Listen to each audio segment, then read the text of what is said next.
Bienvenue dans le journal de vuedailleurs.com. Vuedailleurs.com, c'est un site fondé et dirigé par Cédric Leboussy qui s'intéresse à divers sujets d'actualité, que ce soit via des interviews, des décryptages ou encore des billets d'humeur. L'actualité est traitée sous tous ses angles. Et on s'intéresse tout d'abord à l'actualité internationale avec ce lancement dans la nuit du 15 au 16 novembre d'une fusée de SpaceX donc, qui s'est envolée du centre spatial Kennedy avec 4 astronautes à bord. Alors plus qu'une réussite technique, ce lancement, il symbolise également la réussite fulgurante d'Elon Musk à la tête de SpaceX et on en parle aujourd'hui avec Gérard Vespierre qui est chercheur en relations internationales. Bonjour. Bonjour. Merci d'être avec nous.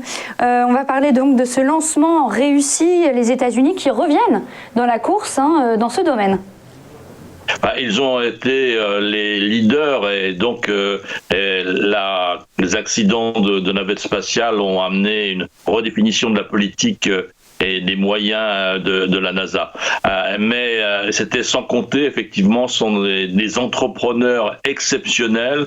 D'un côté, il y a aussi Jeff Bezos, le patron d'Amazon, mais il y a Elon Musk, un homme absolument incroyable, qui est vraiment le génie de la vitesse, le génie de l'enthousiasme, le génie de la rupture.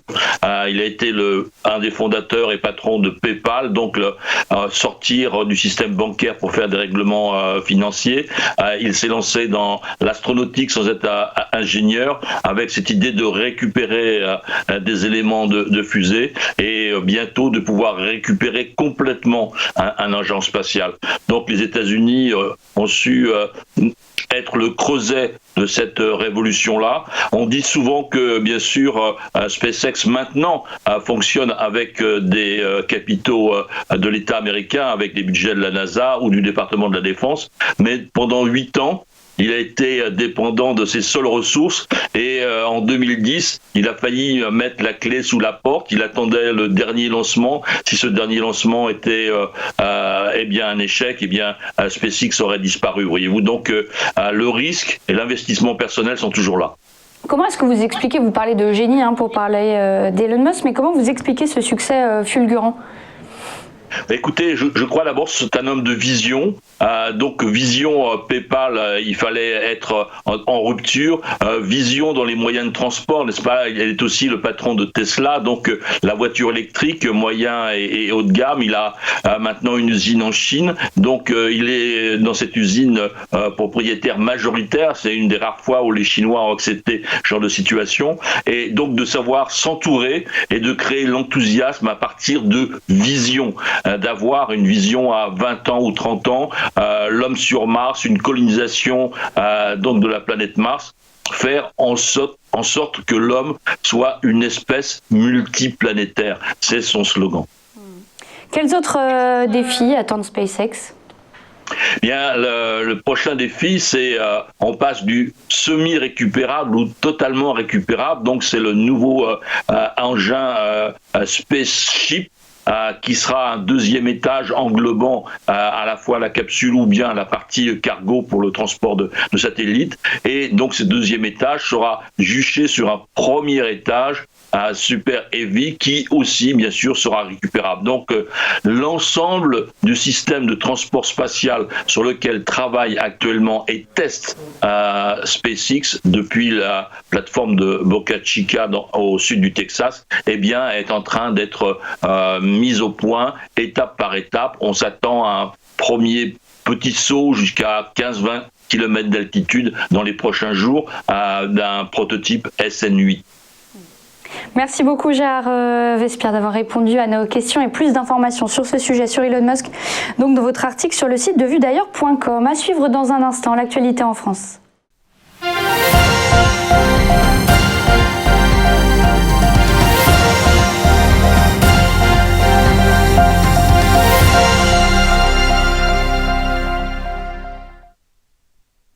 L'actualité en France, et on s'intéresse au nom intransigeant au vote par correspondance, nom signé Gérald Darmanin, donc le ministre de l'Intérieur, concernant une éventuelle solution évoquée pour les élections régionales en raison de la pandémie. Le ministre qui avance plusieurs arguments pour expliquer donc son refus. Tout d'abord, cela demanderait à l'État français une vitesse d'adaptation et d'adoption sans précédent, et la Poste ne serait pas armée pour répondre de façon efficace aux défis selon lui. Ensuite, les Français eux-mêmes seraient trop attachés à l'élection sur une seule journée. Gérald Darmanin qui justifie également sa fin de non-recevoir par un risque de fraude trop important. Et puis enfin, le vote par correspondance, selon lui, éloigne de fait donc le fonctionnement par l'isoloir, un bulletin de vote donc déposé dans une enveloppe scellée à la maison au sein d'une éventuelle pression familiale ou communautaire. C'est selon lui contraire à l'esprit de démocratie républicaine. Voilà, plus d'informations sur ce non au vote par correspondance de Gérald Darmanin dans notre article sur le site de vuedailleurs.com. À suivre l'actualité économique et sociale.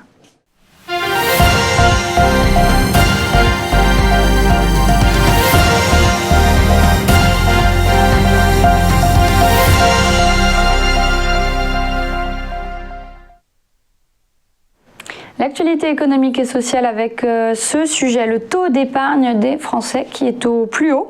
Ils sont de plus en plus nombreux à vouloir épargner. L'enjeu sera donc de trouver le juste équilibre entre l'incitation à consommer et l'orientation de l'épargne vers le financement de l'appareil productif dans une perspective de moyen-long terme. De nombreux épargnants ont déclaré accorder une place importante aux impacts environnementaux et sociaux dans leurs décisions de placement, selon une enquête de l'IFOP pour le Forum pour l'investissement responsable.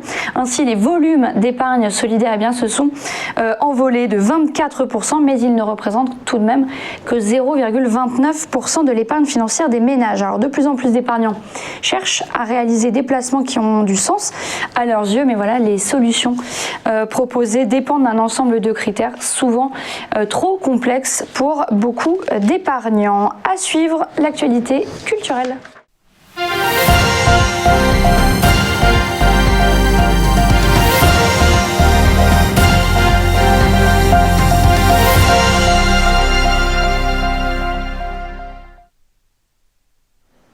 L'actualité culturelle et cet article sur vuedailleurs.com consacré à la sieste et même l'art de la sieste. Longtemps perçu comme un signe de fainéantise, la sieste au travail a pourtant prouvé son efficacité et permet d'améliorer la productivité des salariés. La sieste, elle a toujours fait partie de la vie de nos ancêtres et elle fait un peu son grand retour depuis la crise sanitaire, confinement et télétravail obligé. Alors pour qu'elle soit vraiment efficace en termes de récupération et en termes de productivité, il faut s'entraîner à la pratiquer, puis une fois la capacité à s'endormir quelques minutes très rapidement, le tour est joué.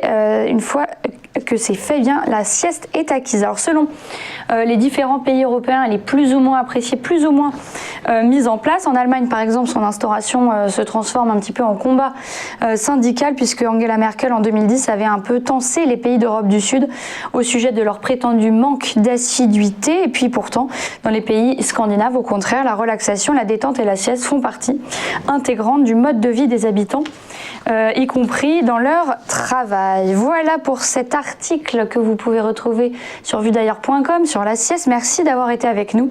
Toutes les informations que nous avons développées sont à retrouver sur le site de vuedailleurs.com. À très vite.